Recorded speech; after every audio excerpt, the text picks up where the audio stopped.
আসসালামু আলাইকুম এভরিওয়ান, স্বাগতম সবাইকে। এখন আমরা এইচএসসি ফিজিক্স ফার্স্ট পার্টের খুবই গুরুত্বপূর্ণ একটা টপিক নিয়ে আলোচনা করব। সেটা হচ্ছে লম্বাংশ উপপাদ্যের সাহায্যে লব্ধির মান এবং দিক নির্ণয়। এই টপিকটা বোঝার আগে আমাদের আগে লম্ব অভিক্ষেপ সম্পর্কে জানতে হবে। লম্ব অভিক্ষেপ, লম্ব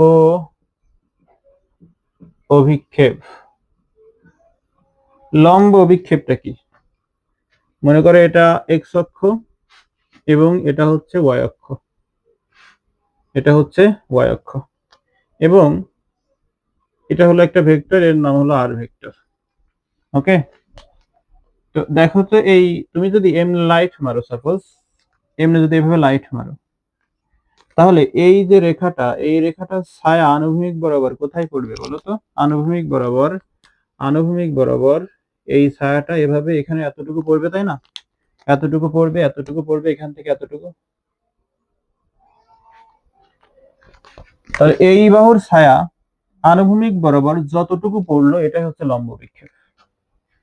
এই বাহুর ছায়া যতটুকু পড়লো সেটাই হচ্ছে লম্ব বিক্ষেপ, এবং এটা আনুভূমিক বরাবর পড়েছে বলে এটা হলো আনুভূমিক লম্ব বিক্ষেপ বা এক্স অক্ষ বরাবর লম্ব বিক্ষেপ। এখন লাইটটা যদি আমি এইভাবে মারি, এইভাবে, তাহলে দেখো তো, এই যে রেখাটা, এই রেখাটার ছায়া কোথায় পড়বে? এই বাহুর উপরে পড়বে, এই বাহুর উপরে পড়বে। তাহলে সেটা কেমন হবে? সেটা এমন হবে, এই যে আমি যদি এইভাবে একটু বর্ধিত করে দিই, এই যে এতটুকু পড়বে, এতটুকু, এখান থেকে এতটুকু, এতটুকু, তাই তো? এটা এটা ওয়াই অক্ষ বরাবর ছায়া পড়ার কারণে এটা বলা হয় উলম্ব ও লম্ব বিক্ষেপ, অথবা ওয়াই অক্ষ বরাবর লম্ব বিক্ষেপ। তাহলে এটার নাম কি? এটার নাম হলো, এটার নাম হলো এক্স অক্ষ বরাবর লম্ব অভিক্ষেপ। আর এটা কি? এটা হলো এখান থেকে এতটুকু হলো ওয়াই অক্ষ বরাবর লম্ব অভিক্ষেপ। ওকে, এখন তুমি সাপোজ ধরো যে এই যে আর ভেক্টরটা এক্স অক্ষের সাথে একটা কোণ উৎপন্ন করেছে, সেই কোণটা হলো থেটা। সেই কোণটা কি? সেই কোণটা হলো থেটা। সেই কোণটা কি? থেটা। এখন এই এক্স অক্ষ বরাবর যে লম্ব বিক্ষেপ, সেটাকে যদি আমরা এক্স দ্বারা প্রকাশ করি, এক্স দ্বারা, এক্স দ্বারা যদি এটাকে প্রকাশ করি, এখন এই এক্স কে প্রকাশ করতে হবে আর এর মাধ্যমে। এক্স কে কার মাধ্যমে প্রকাশ করতে হবে? এই আর এর মাধ্যমে প্রকাশ করতে হবে, আর ভেক্টরের মাধ্যমে। তাহলে তুমি কিভাবে প্রকাশ করবা? একে কিভাবে প্রকাশ করবা? দেখো, এটা যদি থেটা হয় তাহলে এটা কি হবে? এটা হবে লম্ব, এটা হবে অতিভুজ, এটা হবে ভূমি। তাহলে ভূমিকে অতিভুজের মাধ্যমে প্রকাশ করতে হবে, ভূমিকে অতিভুজের মাধ্যমে প্রকাশ করতে হবে। তাহলে অতিভুজ আর ভূমির ভিতরে যে ত্রিকোণমিতিক অনুপাতগুলো আছে, সেটা কি আছে? কজ আছে, তাই না? তাহলে আমরা এখানে লিখতে পারবো যে কজ থেটা ইকুয়াল ভূমি ভাগ অতিভুজ, অতিভুজ বলতে আর। ওকে, আমরা শুধু মান নিচ্ছি এখানে। এখন আর গুণ যদি করো, তাহলে এক্স ইকুয়াল টু লেখা যাবে আর কজ থেটা। এটাই হচ্ছে এক্স অক্ষ বরাবর লম্ব বিক্ষেপ বা আনুভূমিক লম্ব বিক্ষেপ। আমি যদি এই দিকটা লাইট মারি, তাহলে এর উপরে একটা ছায়া পড়ে না? তাহলে এই ছায়াটা আমরা কিভাবে নির্ণয় করতে পারি? দেখো, এই কোণটা যদি থেটা হয়, এখান থেকে এই কোণটা কত হবে? টোটালটা তো 90 ডিগ্রি, কারণ একটা অক্ষ আর একটা অক্ষের উপরে 90 ডিগ্রি কোণেই থাকে। টোটালটা 90 ডিগ্রি। এতটুকু যদি থেটা হয়, তাহলে এতটুকু হবে 90 মাইনাস থেটা, 90 মাইনাস থেটা। এখন আমরা এই যে উলম্ব বরাবর যে লম্ব বিক্ষেপটা পড়েছে, সেটাকে যদি ওয়াই নাম দিই, এই ওয়াই কে আমরা আর এর মাধ্যমে প্রকাশ করতে চাই। ওয়াই কে কি চাই? আর এর মাধ্যমে প্রকাশ করতে। তাহলে কিভাবে করবো? দেখো, এটা যদি থেটা হয়, এটা যদি থেটা হয়, এটা হচ্ছে লম্ব, এটা হচ্ছে অতিভুজ, এটা হচ্ছে ভূমি। তাহলে ভূমিকে, ভূমি ওয়াই কে প্রকাশ করতে হবে অতিভুজ আর এর মাধ্যমে, অতিভুজ আর এর মাধ্যমে। তাহলে ভূমি আর অতিভুজের ভিতরে সম্পর্কিত যে ত্রিকোণমিতিক অনুপাত, তার নাম কি? তার নাম হচ্ছে কজ। তাহলে লিখবো কজ কত?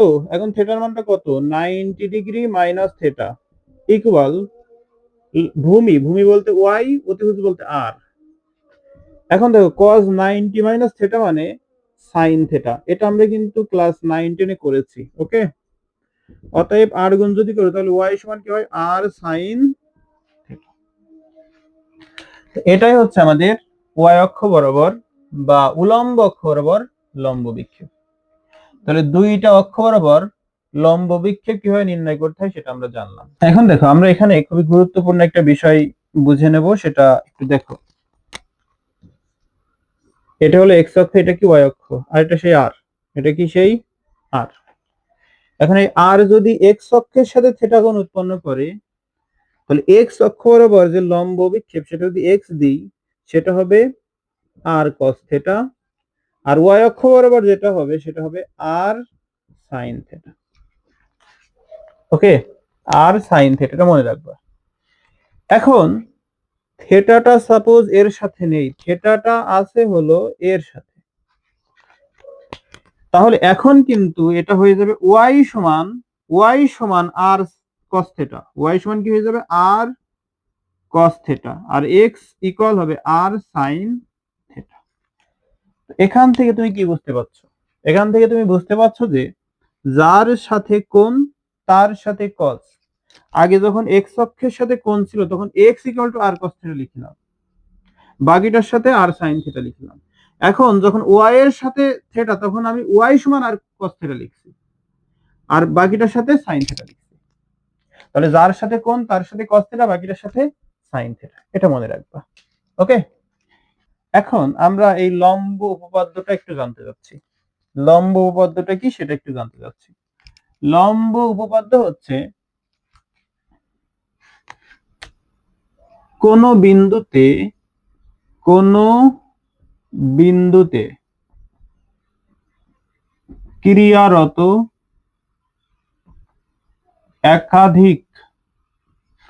একাধিক ভেক্টরের লম্ব অভিক্ষেপ গুলোর সমষ্টি হবে লব্ধি লম্ব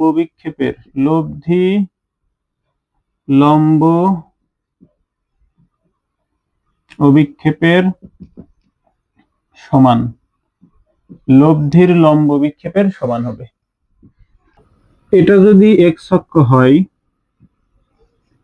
এবং এটা যদি ওয়াই অক্ষ হয়, এবং এখানে যদি দুইটা ভেক্টর ক্রিয়াশীল থাকে, একটা ভেক্টর এবং একটা ভেক্টর, এবং এই দুইটা ভেক্টরের লব্ধি যদি এটা হয়,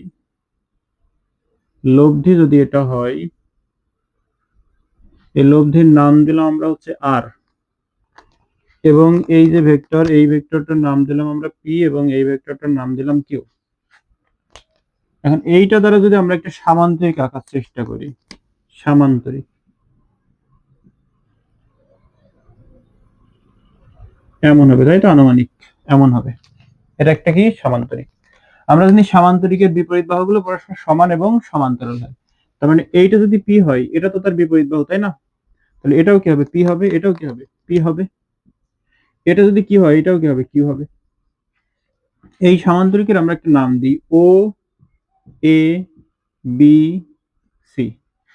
ওকে, এখন দেখো এই যে আমাদের আর যে লব্ধিটা ছায়া এক্স অক্ষের উপর একটু পড়বে, সেই ছায়াটা কতটুকু বলো তো? এখান থেকে আনুমানিক এতটুকু পড়বে, এখান থেকে আনুমানিক এতটুকু পড়বে, এর নাম দিলাম আমরা হচ্ছে এস। কিউ ভেক্টরের ছায়া এক্স অক্ষের উপর পড়বে, কতটুকু পড়বে? এতটুকু, এর নাম দিলাম আমি কি এম, অর্থাৎ ও এম, এতটুকু পড়বে ছায়া। এবং পি ভেক্টরের ছায়া এক্স অক্ষের উপর পড়বে, কতটুকু? এখান থেকে যদি আমরা একটু টানি লম্ব, এতটুকু পড়বে, এর নাম দিলাম এন। ওকে, এখন আমরা যদি এখান থেকে আরো একটু এক্সট্রা কাজ করে নিই, আমরা যদি এর উপর একটা লম্বটা নিই, এর উপর যদি লম্বটা নিই, এর নাম দিলাম আমরা হচ্ছে ডি, এর নাম দিলাম ডি। এখন দেখো এখানে আমরা কি লিখতে পারবো, ও এস ইকুয়াল লিখতে পারবো O M O M plus M S, এতটুকু লিখতে পারবো, তাই না? এখান থেকে আমরা ও এস সমান কি লিখতে পারবো? ও এস ইকুয়াল ও এম প্লাস এম এস, এতটুকু লিখতে পারবো। এখন দেখো, তুমি এখানে ও এস সমান পেলে ও এম প্লাস এম এস। ও এস তো এই যে লব্ধির যে লম্ব বিক্ষেপ সেটা, আর ও এম তো কিউ এর লম্ব বিক্ষেপ, বাট তুমি পি এর লম্ব বিক্ষেপটা পাও নাই। তাহলে এম এস থেকে তোমার পি এর লম্ব বিক্ষেপটা আনার চেষ্টা করতে হবে। এখন দেখো, আমরা যদি কোনোভাবে প্রমাণ করতে পারি যে এই ত্রিভুজের এখানে একটা ত্রিভুজ আছে না, যে এ ও এন, এই ত্রিভুজ এ ও এন, এবং আরো একটা ত্রিভুজ আছে এখানে, এই যে বিসিডি ত্রিভুজ বিসিডি, এই দুইটা ত্রিভুজে আমরা যদি কোনোভাবে প্রমাণ করতে পারি যে এর সিডি সমান এর ওএন, তাহলে এর সিডি এর পরিবর্তে আমরা খুব সুন্দরভাবে ওএন লিখতে পারবো। সিডি যা এম এস তাই, সিডি যা এম এস তাই, তাই তো? তাই তো, এই সিডি আর এম এস এই দুইটা কিন্তু সমান, এই দুইটা কিন্তু সমান। কোনোভাবে আমরা যদি প্রমাণ করতে পারি এই ত্রিভুজের সিডি সমান এই ত্রিভুজের ও এম, তাহলে খুব সহজেই আমরা এম এস এর পরিবর্তে ও এমটা লিখতে পারবো। তখন আমাদের দুইটা ভেক্টরের লম্ব বিক্ষেপের সমষ্টি চলে আসবে। এই যে এখানে যে কথাটা লেখা আছে এটার মতো চলে আসবে, লব্ধির লম্ব বিক্ষেপ, তাই না? তাহলে লব্ধির লম্ব বিক্ষেপ এইটা হবে বাকি যে ভেক্টরগুলো, সেই ভেক্টরগুলোর লম্ব বিক্ষেপের সমষ্টির সমান, লম্ব বিক্ষেপের সমষ্টির সমান। তার মানে এই পি ভেক্টরের লম্ব বিক্ষেপ লাগবে আর কিউ ভেক্টরের লম্ব বিক্ষেপ লাগবে, বাট আমাদের এখানে কিউ ভেক্টরের লম্ব বিক্ষেপ আইছে, পি ভেক্টরের লম্ব বিক্ষেপ কোনো আসেনি, আমাদের এই পি ভেক্টরের লম্ব বিক্ষেপটাই আনতে হবে। ওকে, তো চলো দেখি আমরা এটা আমরা কখন লিখতে পারবো, যখন দুইটা ত্রিভুজ আমরা সর্বসম প্রমাণ করতে পারবো। দেখো কিভাবে প্রমাণ করা যায় সর্বসম। এই যে ত্রিভুজ, এই যে এ ও এম এন, এই ত্রিভুজের দেখো তো এই ও এ বাহু আর এই ত্রিভুজের বিসি বাহু সমান কিনা, কারণ কি এটাও পি এটাও পি, কারণ এটা কি সামান্তরিকের বিপরীত বাহু। তাহলে আমরা লিখতে পারবো এই ত্রিভুজের ও এ সমান এই ত্রিভুজের সিবি বা বিসি যাই বলো। এখন দেখো এদের এই কোণ এই দুইটা হলো 90 ডিগ্রি, কারণ এই ত্রিভুজের এই কোণ সমান এই ত্রিভুজের এই কোণ আমরা লিখতে পারবো, অর্থাৎ ত্রিকোণ ও এন এ সমান লিখতে পারবো এই ত্রিভুজের কোণ সিডিবি, কোণ সিডি। আমাদের আরো একটা জিনিস লাগবে, নাহলে কিন্তু আমরা সর্বসম প্রমাণ করতে পারবো না। সর্বসম প্রমাণ করতে গেলে হয় তিনটা বাহু সমান দেখানো লাগে, নাই দুইটা বাহু একটা কোণ, নাই দুইটা কোণ একটা বাহু, এভাবে সমান দেখানো লাগে আর কি।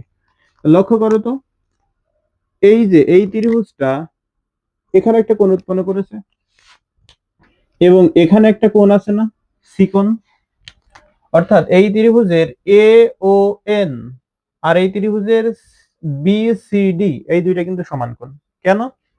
কেন? কারণ দেখো, এটা যদি একটা সামান্তরিক হয়, সামান্তরিকটা এই সেই কিন্তু বিপরীত বাহুগুলো, তাই না? তো এই দুইটা না একই সরলরেখার উপর অবস্থিত, একই সরলরেখার উপর অবস্থিত হলে সেই দুইটা কোণ কি হয়? সমান হয়। তার মানে এটা কিন্তু সমান, এটা কিন্তু সমান। তাহলে আমরা লিখতে পারবো কোণ এ ও এন, কোণ এ ও এন সমান এই ত্রিভুজের কোণ বি পি ডি, কোণ বি পি সরি বিসিডি। এখন যেহেতু দুইটা কোণ একটা বাহু সমান হয়ে গেছে, সুতরাং আমরা দুইটা ত্রিভুজ সর্বসম এটা আমরা লিখতে পারবো। অতএব আমরা কি লিখতে পারবো? ত্রিভুজ এ ও এন সর্বসম ত্রিভুজ বিসিডি, এটা লিখতে পারবো। যখনই সর্বসম প্রমাণ করতে পারবো তখন আমরা এই ত্রিভুজের যে কোনো কিছু সমান দেখাতে পারবো। অর্থাৎ আমরা এখন লিখতে পারবো এই ত্রিভুজের সিডি বাহু সমান এই ত্রিভুজের ওএন বাহু। তাহলে অতএব আমরা কি লিখতে পারবো? এই ত্রিভুজের ওএন সমান এই ত্রিভুজের সিডি, সিডিও যা এম এস ও তা। তাহলে আমরা ওএন সমান কি লিখতে পারবো? M S.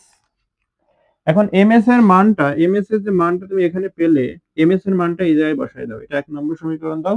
তাহলে এম এস এর মানটা তুমি যদি এখানে বসায় দাও, তাহলে সুন্দরভাবে এই যে এমএসটা কি, এমএসটা কি ওএন, ওএন মানে কি, ওএন মানে পি এর লম্ব বিক্ষেপ তুমি পেয়ে যাচ্ছ। তার মানে উপরে যে সংজ্ঞাটা লিখেছে ওর সাথে মিলে যাচ্ছে। তাহলে 1 নম্বরে বসিয়ে দাও, এমএস এর মানটা 1 নম্বরে বসাও। এমএস এর মান একে বসিয়ে কি বাবা, ওএস ইকুয়াল ও এম প্লাস এমএস এর মান ওএন, সেটা লেখো। এই ওএসটা কি বলো, ওএসটা কি, ওএস, ওএস, ওএসটা আর এর লম্ব বিক্ষেপ না, আর এর লম্ব বিক্ষেপ, তাহলে এটা কি লিখতে পারবো, আর এর লম্ব অভিক্ষেপ, সংক্ষেপে লিখছি। ওকে, ওএমটা কি, ওএমটা কি, ওএমটা কিউ এর, কিউ যে ভেক্টর তার লম্ব বিক্ষেপ, তো এটা লিখতে পারবো কিউ এর লম্ব অভিক্ষেপ যোগ ওএনটা কি, ওএনটা কিন্তু পি এর লম্ব বিক্ষেপ, তাহলে এটা লিখতে পারবো পি এর লম্ব অভিক্ষেপ। এখন তুমি মেলাও উপরের সংখ্যার সাথে, কোন বিন্দুতে ক্রিয়ারত একাধিক ভেক্টরের লম্ব বিক্ষেপ গুলোর সমষ্টি। তাহলে কোন বিন্দুতে ক্রিয়ারত দুইটা ভেক্টর হলো পি আর কিউ, তাহলে পি আর কিউ এর লম্ব বিক্ষেপের সমষ্টি লব্ধির লম্ব বিক্ষেপ সমষ্টির সমান। তাহলে লব্ধি কি, লব্ধি হলো আর, আর এর লম্ব বিক্ষেপ কি ওএস, তাহলে দেখো তো ওর লম্ব বিক্ষেপের সমান হয়েছে কিনা, হয়েছে। এটাই হলো আমাদের লম্বাংশ উপপাদ্য। আমরা মনে করলাম যে পি যে ভেক্টর, কিউ যে ভেক্টর, সেই কিউ ভেক্টরটা আনুভূমিকের সাথে আলফা কোণ উৎপন্ন করেছে, কি কোণ, আলফা কোণ। এবং এই যে কিউ ভেক্টরটা, এই যে সরি এই যে পি ভেক্টরটা, এই পি ভেক্টরটা আনুভূমিকের সাথে কোণ উৎপন্ন করেছে হলো বিটা কোণ। কি কোণ উৎপন্ন করেছে, বিটা কোণ। এবং এই লব্ধি মনে করলাম, লব্ধি আনুভূমিকের সাথে কোণ উৎপন্ন করেছে, লব্ধি আনুভূমিকের সাথে কোণ উৎপন্ন করেছে থিটা। ওকে, লব্ধি আনুভূমিকের সাথে কি কোণ উৎপন্ন করেছে, থিটা কোণ উৎপন্ন করেছে। যদি তাই হয়, যার সাথে কোণ, এখানে কি করেছিলাম, লম্ব বিক্ষেপ যখন নির্ণয় করেছিলাম, তাহলে যার সাথে কোণ তার সাথে কজ, বাকিটার সাথে সাইন।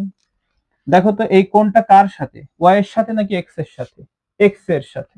তাহলে এক্স অক্ষ বরাবর, এক্স অক্ষ বরাবর, এক্স অক্ষ বরাবর আমরা কি লিখতে পারবো, এখানে যদি লিখি আর এর লম্ব বিক্ষেপ কি হবে, এক্স অক্ষ বরাবর, এক্স অক্ষ বরাবর আর এর লম্ব বিক্ষেপ হবে আর কজ, আর কজ থিটা, থিটা এই যে এক্স অক্ষের সাথে থিটা কোণ উৎপন্ন করেছে, থিটা কোণ, এক্স অক্ষের সাথে কি কোণ উৎপন্ন করেছে, থিটা। তাহলে আর কজ থিটা, এখানে কি লিখতে পারবো, আর এর লম্ব বিক্ষেপ লিখতে পারবো আর কজ থিটা ইকুয়াল কিউ এর লম্ব বিক্ষেপ, কিউ, কিউ, কিউ কই, এই যে কিউ, কিউ এক্স অক্ষের সাথে কি কোণ উৎপন্ন করেছে, আলফা কোণ। কিউ, কিউ এক্স অক্ষের সাথে কোণ উৎপন্ন করেছে, আলফা কোণ। তাহলে এখানে লিখতে পারবো কিউ কজ আলফা যোগ, এখন দেখো তো এই পি এক্স অক্ষের সাথে কোণ উৎপন্ন করেছে, পি এক্স অক্ষের সাথে বিটা কোণ উৎপন্ন করেছে, বিটা, বিটা। তাহলে এখানে কি লিখতে পারবো, পি কজ বিটা। ওকে, এটা কিন্তু আমাদের গেল আনুভূমিক বরাবর বা যার সাথে কোণ উৎপন্ন করলো তার বিষয়টা, যার সাথে কোণ উৎপন্ন করলো তার বিষয়টা। তাহলে যার সাথে কোণ উৎপন্ন করবে তার কজ, আর বাকিটার সাথে সাইন। এক্স অক্ষের সাথে নেওয়া হয়ে গেছে, এখন বাকি আছে কি ওয়াই অক্ষ। তাহলে ওয়াই অক্ষ বরাবর যদি আমরা নেই, ওয়াই অক্ষ বরাবর আমরা চোখ বুজিয়ে লিখতে পারবো ওয়াই অক্ষ বরাবর জাস্ট কজের জায়গায় সাইন হবে, কিছুই না। তাহলে কি লিখতে পারবো, R sine theta equal Q sine alpha plus P sine beta. এই তো খুবই সহজ, চিন্তা এটা খুবই সহজ। এটা দাও 2 নম্বর সমীকরণ এবং এটা দাও হচ্ছে 3 নম্বর সমীকরণ। এখন আমরা যখন ম্যাথ করব তখন কিন্তু এগুলো লেখার কোনো দরকার নেই, কারণ এগুলো তোমার জাস্ট আমি প্রমাণটা দেখাচ্ছি এটা কিভাবে আসছে। যখন ম্যাথ করব তখন কি লিখবো, যে এক্স অক্ষ বরাবর লম্বাংশ উপপাদ্য খাটিয়ে, ওয়াই অক্ষ বরাবর লম্বাংশ উপপাদ্য খাটিয়ে, এতটুকুই। লেখার পরে যার সাথে কোণ তার সাথে কস ধরবো, এবং যার সাথে কোণ নেই তার সাথে সাইন ধরবো, হয়ে যাবে। ওকে, তবে এখানে একটা জিনিস খেয়াল রাখতে হয়, সেটা তোমাদের ক্লিয়ার করে দিচ্ছি আমি। ধরো এইটা, এটা, এটা, এটা এমন আছে, তাই না, এর সাথে এটা করেছে আলফা কোণ উৎপন্ন, এর সাথে এটা হলো বিটা কোণ, এর সাথে এটা হলো গামা কোণ। ঠিক আছে, আর এটা নেই মনে করো, গামা কোণ। তাহলে তুমি যখন কোণ নিবা, কোণ যখন নিবা, কোণ যখন নিবা, তখন কিন্তু এই এক্স অক্ষের সাথে নিতে হবে। অর্থাৎ এক্স অক্ষের সাথে তুমি যখন এই ভেক্টরটা নিবা, আর ভেক্টরটা নিবা, তখন লিখবা আর কজ আলফা। আবার তুমি যখন এই ভেক্টরটা নিবা, এটা যদি পি ভেক্টর দিই, তাহলে এক্স অক্ষের সাথে এই ভেক্টরটা যে কোণ উৎপন্ন করেছে সেই কোণটা কি, বিটা। আবার এক্স অক্ষের সাথে তুমি যখন এই ভেক্টরটা নিবা, তাহলে এই ভেক্টর যে কোণ উৎপন্ন করেছে সেই কোণটা। ওকে, এটা একটু মনে রাখবা, এটা একটু মনে রাখবা। অর্থাৎ এক্স অক্ষ থেকে যাবে, এক্স অক্ষ থেকে এই ভেক্টরের কোণটা যাবে। এখন আমরা যদি লব্ধির মানটা নির্ণয় করতে চাই, লব্ধির মান নির্ণয় করা মানে আর এর মানটা নির্ণয় করা। আর এর মানটা যদি আমরা নির্ণয় করতে চাই, আর কে একা বানাতে হবে। তুমি যদি 1 আর 2 যোগ করো, আর কখনো একা আসবে না, আর এর সাথে সাইন কস দুইটাই থাকবে। তার মানে আর কে একা বানাতে হলে তোমার এক কাজ করতে হবে, এইটা আর এটাকে বর্গ করে যোগ করে দিতে হবে, তাহলে আর একা চলে আসবে। দেখো তাহলে আমরা সেটা কিভাবে করব। এপাশে মুছে দিচ্ছি আমরা।